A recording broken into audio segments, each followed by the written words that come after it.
欢迎收看国际辩论社第6集的播出，我是刘晨曦。中国持续用武力恫吓台湾，而国际间在看到了俄罗斯入侵乌克兰之后，更激发了对台湾的担忧还有关注。而对台湾人民来说，今日乌克兰，明日台湾的这句话警示意味十足。在这场仍在进行的俄乌战役当中，有台湾的志愿军主动远赴前线，帮助乌克兰对抗俄罗斯军队的侵略。他们走过的是战场的生死关头，也用行动来告诉世界，在最艰困的时刻，台湾人总是会出手相助。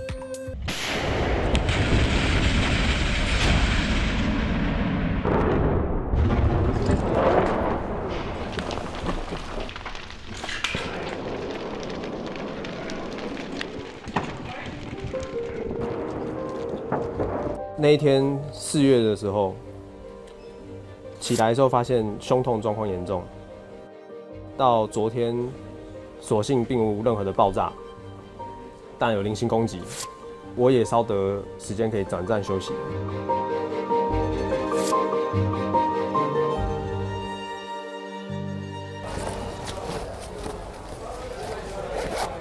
那个台湾没有 help 是贴在这里，为什么会去？我们今天发生这样的事情，我们希望人家来帮助我们之前，我们可以先做点什么，证明我们值得被帮助，或是我们也愿意帮助人家。我也没有想那么多啊，就是过去帮忙。我觉得任何一个角落都会有台湾的人的身影啊，就是很单纯的去帮忙而已。他的作战经验，同时也对台湾的军方来讲是一个很宝贵，因为台湾已经50年没有作战经验。Help my country, defend my country, but I need to help this country first. You know? I see. Yeah. And why do you want that experience? What's happening in Taiwan, man?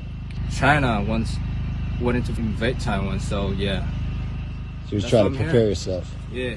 他滑手机给我看，他就说：“妈，你看他们是无辜的老百姓，中共真的有打过来的话，他说我们换位思想，那你也是无辜的老百姓了，人家很需要帮忙。”我说就差你一个嘛。Я батько. Я молодший брат. Я водитель маршрутки. Я скоро удружусь. 我小时候就在菜市场帮忙切猪肉、卖猪肉。我自己在咖啡这个产业，林林总总加起来前后快10年，然后也是我们后备军人辅导中心的一员。其实我去之前，我是做 Uber 外送，在陆战队660，我那时候是担任那个406榴弹枪的射手，我是在哈尔科夫那一块这样。啊，有些人可能在那种195姆啊，像那个郑胜光，他是在利曼，啊，有些人他是在赫尔松，啊，那个战区都几千公里长，对啊，大概差不多10个而已吧。这就是弹孔，他拍给我看。我们在接到他电话的时候，不是那个什么那个防空的那个声音，就是那种那个炮弹，还有就是机关枪的声音，我就会紧张。我说胜光，那是什么声音呢？什么声音？他就说就炮弹啊。对，我们就帮忙防守啊、补给都有啦。我们在49营克8000，我是连睡觉都会被炸。房子没有一个是好的、啊，飞弹炸到面前没有爆炸，我们那几个都觉得哇，就人生又重来过一次。在布查，我们那时候后来解放之后去布查看，至少14个人，最老的快70岁，最小的才10几岁，关在地下室2个礼拜，遭受什么样的对待跟生活，大家可以想象吗？就是我们在打库皮扬斯克的时候，有一个阿伯，他要开车，怕嘛，要想要跑嘛，然后俄军看到就直接开火把他干掉，就没有一台车吧，就是上面都弹孔，然后就是地上就流了一滩血这样。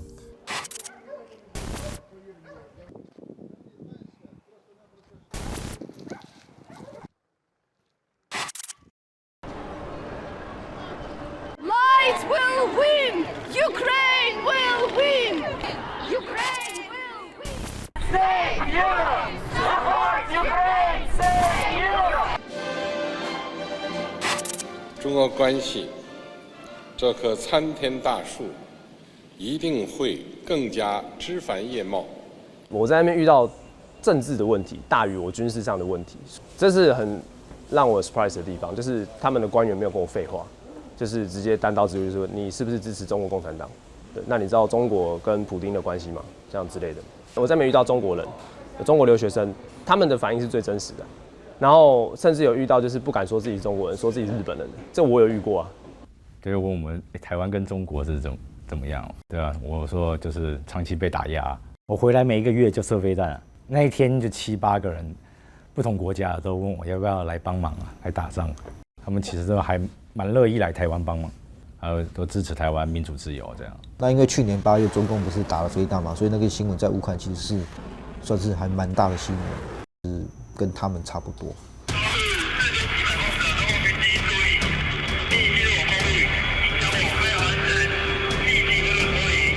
老共飞机来，在他们的认为，这就是侵略，这就是侵略，就跟俄罗斯把兵放在 border 上面要对我们做的事情一模一样。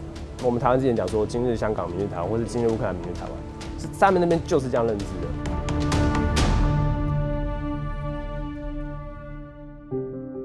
我带了3面，那时候会预想的状况是，因为我如果挂，我知道有一面国旗可以盖在我自己的棺材上面。就只是很单纯一个想法，就是我不想要死的不明不白，然后没有人知道我是谁，然后就死了还要被人家说是中共的人。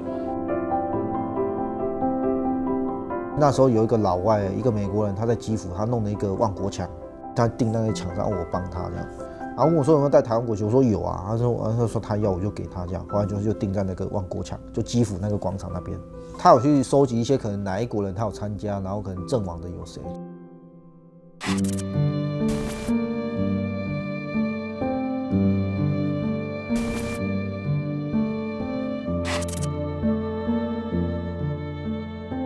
圣光走了之后，我才意识到，战争真的是非常非常的可怕又残忍，真的，它是一种致命的打击，对每一位母亲来说。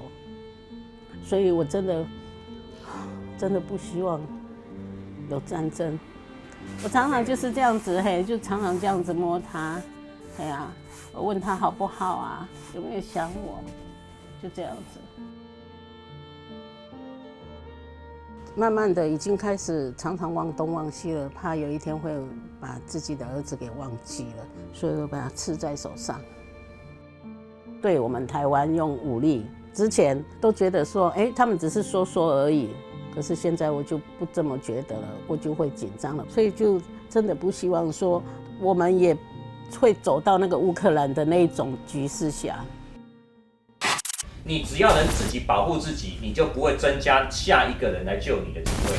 那你就把正确的资源投放在这个是苏大哥，然后他本身是新疆的，新疆集中营，他是被关过的，然后后来是逃出来，然后所以他也初期跟你一起在奋战，就对了。对，我们就参加最早期的那个4月的作战。其实我们这里面也有俄罗斯人，很多人俄罗斯人在帮助乌克兰，因为这不是他们想要的战争。那大家都说这是普丁一个人的战争。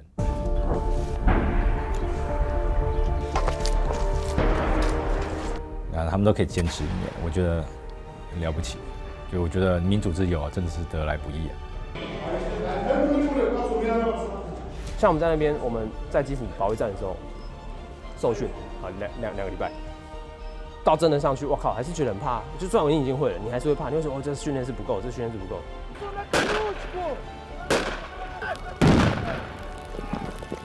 我们确实有因应敌情升高的关系，我们必须要加紧脚步去做这件事情。那他今天敢不敢来，取决于我们有没有准备嘛。我们建军备战跟我们的全民国防跟意识够不够强烈，够不够厚植。你自己的国家你都不愿自己救，谁来救你？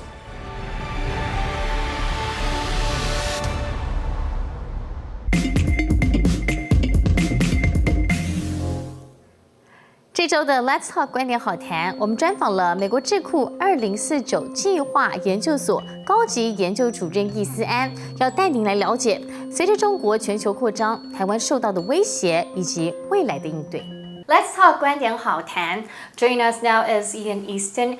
Ian is the Senior Director at the Project 2049 Institute, and he's also the author of The Final Struggle, Inside China's Global Strategy. Welcome, Ian. So nice to have you with us today. Oh, it's great to be here. Thanks for having me on the show. So Ian, speaking of Inside China's Global Strategy, can you give us What's your expectation of China's timeline of saying expanding through the new world order? Well, it's very difficult to predict, and I think a lot of it is opportunistic. So a lot of it depends on what we do, right? So we have a vote in the West. The United States has a vote, Taiwan has a vote, so there's a lot we could do to slow their ambitions down or even to roll them back. What they would like to do is to create a new world order, I think, to annex or invade and occupy Taiwan almost certainly in this decade, and then to spread their model of a one-party dictatorship to more and more and more countries around the world, to unravel the US alliance network, and to truly create what they refer to as world socialism or international communism, which is nothing we've ever seen before. Right. And it's very scary stuff. The more research I did for this book, the more concerned I became. But again, I think our governments have a vote, and people also have a vote. We have agency. And so there's a lot that can be done to make sure that a scenario like that never actually happens.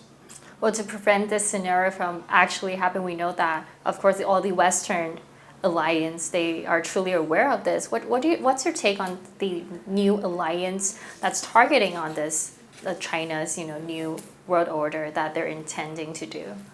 Well, I think it's very positive. There have been a series of events, everything from China's militarization of the South China Sea. And by the way, when I say China, I mean the Chinese Communist Party. I mean Xi Jinping and the elite in the party. The absolute terrible crackdown on Hong Kong, the genocide, the cultural genocide in Tibet, and the genocide in Xinjiang, the COVID cover-up, now this terrible campaign of coercion against Taiwan. I think these have served as individual wake-up calls for all of our governments and all the people in the West. None of them have been truly effective, but I think the collective effect is starting to take place now, and especially with the Russian invasion of Ukraine, I think that's been a wake-up call for so many people that war is no longer abstract, right? It's no longer something that you just see in the movies. I think most of us grew up to believe there would never be that kind of state-on-state war, a war of aggression in the 21st century. Now we can see that still exists, and we have to prepare accordingly. Right, so it's like a waking, morning call, knock, knock. Now we have to see through this very specifically. It wouldn't be just something that would happen in the future. It's something really close by. But also we're looking at it, we know that China is rising through its wealth, through its technology and everything. Meanwhile, we also see there's a slowdown on the economy and also a setback, especially on the semiconductor development. So what's your take on this? Well, I think clearly the Chinese Communist Party has prioritized other things other than economic growth. They have prioritized political control. They have prioritized their military buildup, and they have prioritized a much more aggressive foreign policy. So we've seen, wolf warrior diplomacy.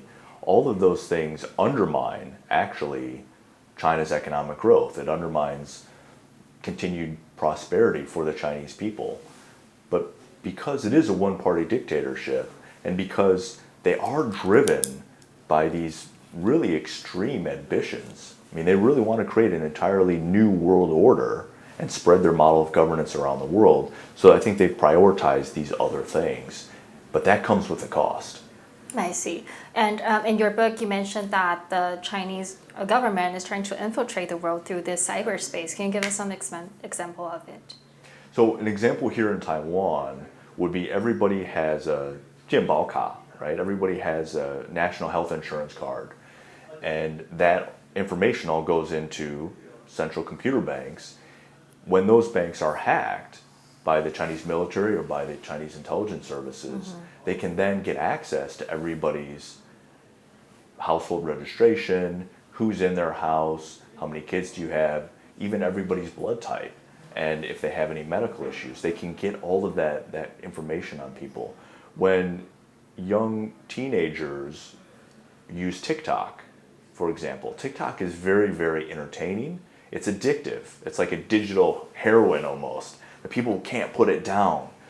It's just incredibly, it just hooks into you. But the problem is, as you use it, it's collecting all of your data, all of your information. Just by downloading it, you've given it privileges. You've given it the right to start taking all these different points of data out of your personal device to start tracking you. That information all goes back to China, and it can be used to manipulate people.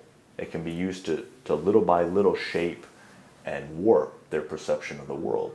So that's an example of some of the ways in which it happens. Exactly. And also as, technology now, it's like being on a high-speed rail. It's going one way in a really fast way. So as, technology rise, and also through that cyberspace that you just mentioned, should we be more aware of the threat of the CCP? Oh, absolutely. Yeah. This is a threat the likes of which we've never seen before. The former Soviet Union never had the types of national power that the Chinese Communist Party has. Nazi Germany, Imperial Japan, the Empire of Germany before that, the United States and free countries like Taiwan have never had to face an authoritarian one-party dictatorship like the Chinese Communist Party, which is driven by these really extremist ambitions. We've never faced a government like that with this kind of power. The Soviet Union had a lot of nuclear weapons. They had a lot of tank divisions, right? That was the source of their power. China is developing a very, very large nuclear arsenal. They have a very, very large military, which is growing at a very fast clip. But in addition to that, they also have influence around the world through trade and economics and finance and technology and education exchanges and propaganda and all kinds of people-to-people relationships. It's a all-domain threat that we face. It's what the U.S. government refers to sometimes as a systemic challenge. But I think even that almost kind of underplays the true nature of it. So we can probably say that this is unseen in history. We've never seen anything quite like this. It's going to be almost certainly the greatest national security and foreign policy challenge of our lifetimes. I see. And I know that you did a op-ed for supporting Taiwan's independence. And you mentioned about the factual independence and also the legal independence. Can you elaborate more on it? Well, of course, I support Taiwan's independence. What do I mean by that? Yeah. Like any American, like anybody who lives in a liberal democracy, I believe in the idea of popular sovereignty, the idea of self-determination. This is what's written in the U.S. Constitution. It's written in our Declaration of Independence. It is the cornerstone of the United Nations Charter, right? It's the basis for all international law.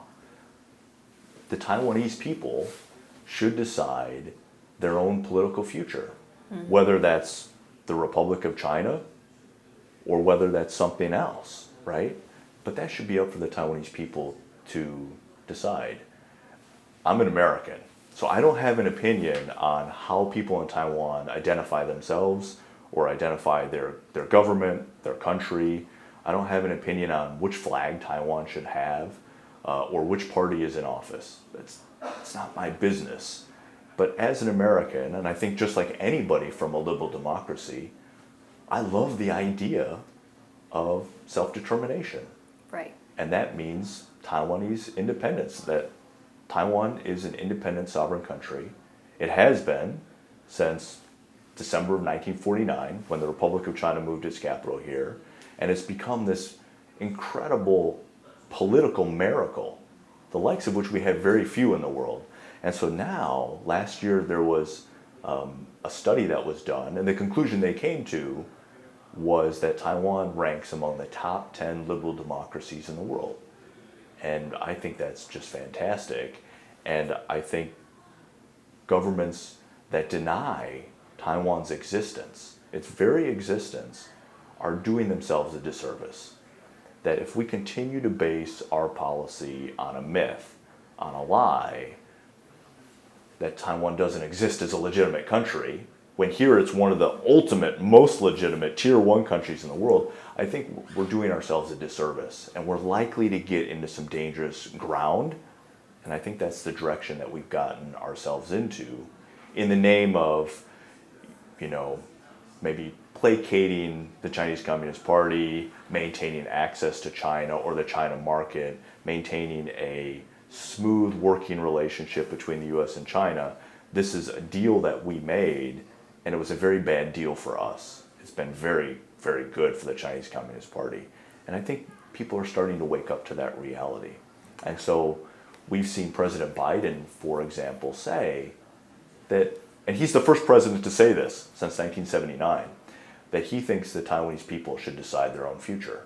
And I fully agree with him. And so setting that aside, also about the cognitive warfare that's going on in the CCP, do you think that some Taiwanese politicians might be some instruments of this type of, you know, cognitive warfare? It's certainly the case that in the United States, we've had politicians who have been victimized by Chinese Communist Party psychological operations, and they have become unwitting agents of China's government. That in many cases these are wonderful, patriotic, great Americans. You meet them, they're some of the most friendly people, great people you'll ever meet. Very, very smart, but they have been manipulated by the CCP. There's been some good writings on this. Books like America Second by Isaac Stonefish, a new book by Alex Josky called Spies and Lies. It's case after case after case of just stunning successes that China has had against the US government, against some of our leading politicians. Now, if the CCP can do that to Americans who are from a very, very different culture, very different language, very different mindset, it's not hard to imagine what they might be able to achieve here in Taiwan. Yeah, so elaborating on that, extending on that idea, I would like to know if, in your perspective, do you think that for the upcoming, the 2024 Taiwan's presidential election, is there a candidate that the CCP would prefer? I can't say. It's hard to decide, hard to determine, or like more likely to be will be preventing the chaotic situation. Let's put it that way. I would just say, as an American, that Taiwan's democracy is not the problem. And there's no political party in Taiwan that is the problem. The problem is the threat from the Chinese Communist Party. Okay. So there's nothing wrong with Taiwan's democracy. And I don't have an opinion on who should be Taiwan's president. That's none of my business. That's for the people of Taiwan to decide. But I think Taiwan it's a political miracle. Yeah. And so the problem is not Taiwan's democracy. It's not any particular politicians. From the US perspective, they're all great. Again, the problem is the threat from the Chinese Communist Party and the pressure that they're going to put on the next president of Taiwan, whoever is elected. Whoever is elected, they are going to experience a tremendous campaign of pressurization and coercion and intimidation, because Xi Jinping and the Chinese Communist Party are going to try to get them to compromise Taiwan's national security, simply because Beijing wants to take this country over. They've been very, very clear about that. And they're doing everything in their power to try to prepare. I see. Thank you so much for sharing with us your expertise, Ian. Thanks for having me on the show. Great pleasure. Thank you. Great pleasure. Thank you. 接下来的镜头要带您到美国旧金山。在美国当地时间21号，刚刚与世长辞的美国爵士乐歌手东尼·班奈特最为经典的歌曲《I Left My Heart in San Francisco》唱出了世人心中旧金山的美好。然而，这座全球的科技圣地现在沦为万恶之城，当地的街友还有毒品的问题，在新冠疫情之后更加的严重，这治安急速在恶化，导致于人口外流更加严重。而问题竟然有部分是出在政府福利太过于优渥，让这一座科技大城走向衰败。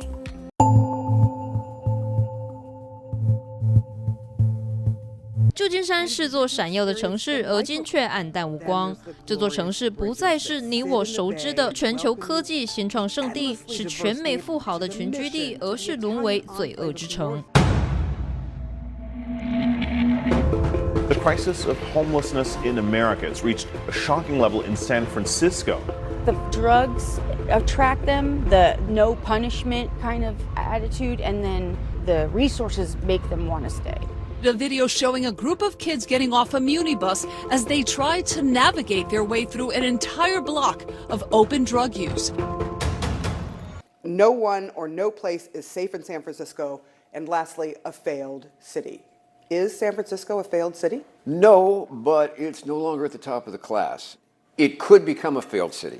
游民、毒品、犯罪横行是旧金山走向没落的主因，而突如其来的疫情让一切更加恶化。That we had people who were selling drugs all over a particular neighborhood in broad daylight, and people who were shooting up in broad daylight, and nothing was really being done. At one point, there were far more deaths due to drug overdoses than there were COVID deaths. Yes. 疫情期间，不少科技业裁远距工作。旧金山纪事报报道，办公室空置率从疫情前的4%上升至约30%。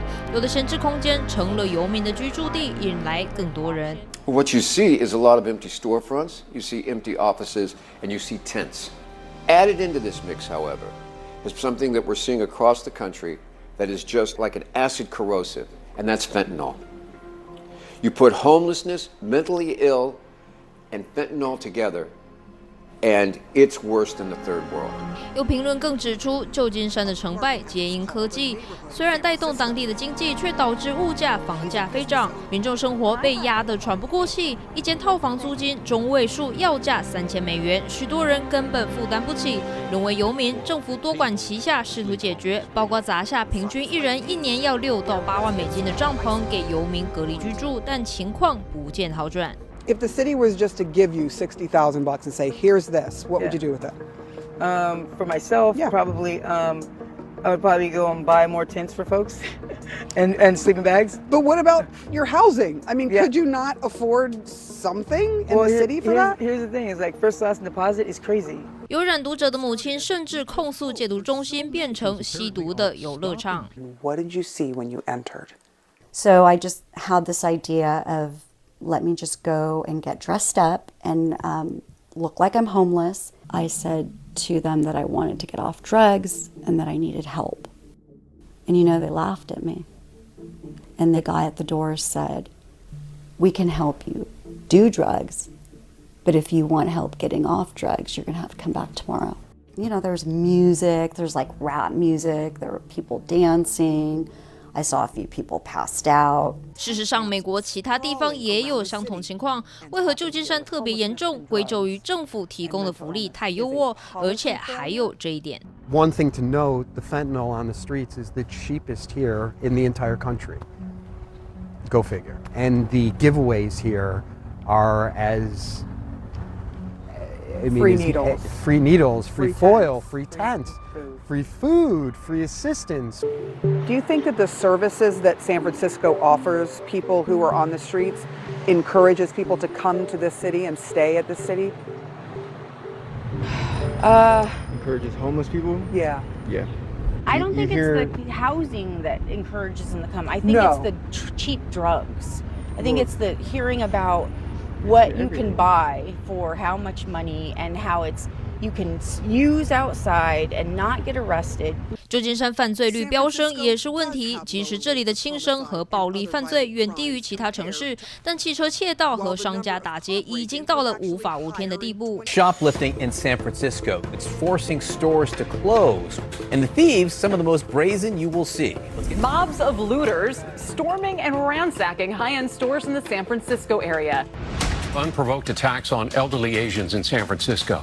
One elderly man was violently pushed to the ground and he died. Why are people feeling empowered that they can do this with impunity? 一份统计显示，每4人就有1人在街上遭到人身攻击和威胁，治安恶化，居民和企业被迫外逃，旧金山人口持续外流，下降6.3%。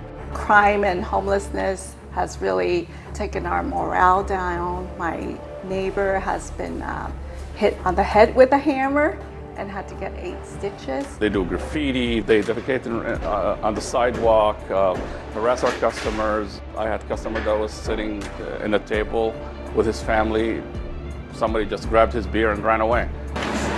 It's a little getting harder to run the small business here because of crime issues, homeless issues, and safety issues.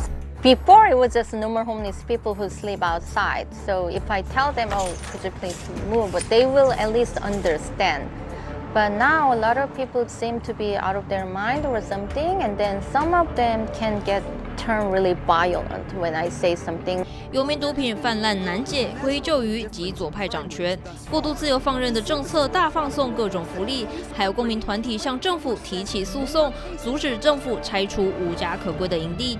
现任市长布里德欲大力改革，奈何屡遭极左政客阻挠。意识形态的角力下，这几年下来，科技精英出走，游民进驻，旧金山还剩下什么？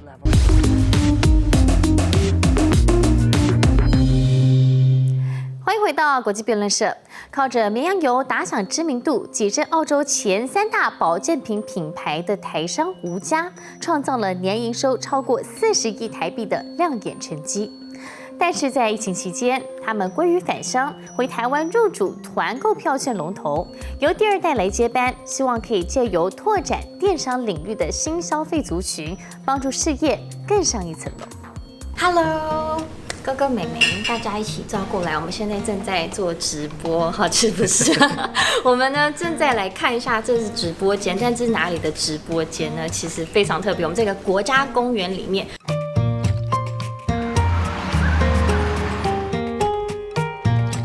国家公园、保健食品市场还有直播间，这里是澳洲3大保健品品牌之一，位在澳洲雪梨的总部。We were quite early starters in this industry in Australia to begin live streaming with KOLs. So it's been we didn't come about this just like over recently. Started probably almost 10 years ago. So you're like pioneer in this live streaming. I wouldn't say we're pioneers, but we're definitely very early starters. 谦虚表示自己不是保健食品电商界的先锋，这位西装笔挺、言语间散发出对家族事业热情的，是现年40岁的执行长吴凯俊，出身保健品世家，父母被称作绵羊油大王，一手创办保健品牌，年营收超过2亿澳币，大约40亿新台币。3年前，吴家回台，以超过7亿新台币入主台湾团购票券龙头。过去以健康食品业打下江山，现在他们希望拓展电商领域的新目标受众群，在饱和的电商环境中开创蓝海新商机。What about in the future? Will you be combining like AR technology with the Yes, we've definitely been looking into this, developing AR, augmented reality, even potentially with these VR headsets coming into place. With I think yesterday was a big announcement with right. The Apple VR. I think this is potentially part of the future, something we need to adapt to. AI is definitely an interesting topic. I think a lot of businesses are going to trying to adapt to that. It's the fundamentals. I think is still going to be a really important part. How do we make sure that we get the best products across to the consumers? How do we make sure we source the best quality raw materials and ingredients for them? I think there's a lot of things that AI can do for us right now, but thinking that these are the things that they can't do yet. 强调结合创新的同时，必须把基础打好。作为以往拥有辉煌战果的团购龙头，要从传统的票券模式跨进垂直型电商并不容易，更何况赋予品牌新的生命，更是一大挑战。Can you also tell us about how do you switch from the traditional voucher platforms to now going to a vertical e-commerce? For the company Gomachi, it's a lot to do with vouchers in the past history. It's working with it's a B2C model. I'm working with the restaurants to provide vouchers to the consumers. What we're looking at to do is vertically integrate in terms of, hey, we're going to work with you as a partner. In terms of the technology, like I said, it's important to leverage and to work together closely with influencers to help and promote the great restaurants out there that people may not have heard of. Right. So it's something that we definitely would be looking to push forward with. The combination of tradition and technology. That's correct. 在收购了台湾团购票券龙头之后，吴凯俊原本打算转型发展成垂直电商，却非一帆风顺。引进澳洲产品的成绩也不如预期。根据资策会产业情报研究所的调查，92%的消费者有行动购物习惯。消费者爱用的网购平台 App 前3大分别是虾皮购物、Momo 购物，还有 PC Home 购物。对比其他竞争电商平台，虽然他们旗下 App 会员数高达300万人，但偏偏在疫情期间，主打团购档次正是最难经营的模式。尤其消费者和原有的客群样貌也不同，但是吴凯俊总能找到新的前进方向。What's your major target products right now? So is there a difference of your TA before and after pandemic? I think it's quite interesting. I think the TA sort of the TA during and before the pandemic. It didn't really change, but the products did. The products became very health conscious based. Whereas prior to the pandemic, there's a lot of new products, new concepts about beauty, about just getting like youth and things like that. But during pandemic, what we saw was sort of a reset. 透过转型，将原本的团购网打造成一个垂直整合农产品、食材还有原物料的开店平台。吴凯俊口中的 reset 不仅仅是他对市场的观察，也是依循父母口中企业永续理念。刚开始做这个健康食品，是因为一个动机，就是我爸爸的那个气管不好，那时候就想到说，这个蒜头精其实对那个气管很好，所以我们第一个商品做的是蒜头精。那个时候我们就立下一个就是说规格，就是说所有的商品就是我们家我们自己可以吃的，我们才能可以给别人吃，自己安心才能安心给别人。未来你们的版图也还有什么样的目标或愿景？未来我觉得这个要交给第二代了。那其实我后来就是回台湾，本来是要回去，我觉得说那个食安问题，我想要为社会做一点事情，所以后来才会回台湾嘛。露出信任的微笑，言谈中透露出交棒给年轻人的安心感。由第一代台商创立30年所打造的品牌江山，现在由2代接棒，展开全方位布局。如何结合传产与创新，复制澳洲的成功模式，在台湾持续发扬光大，再创家族企业新巅峰，是世代传承面临的全新考验。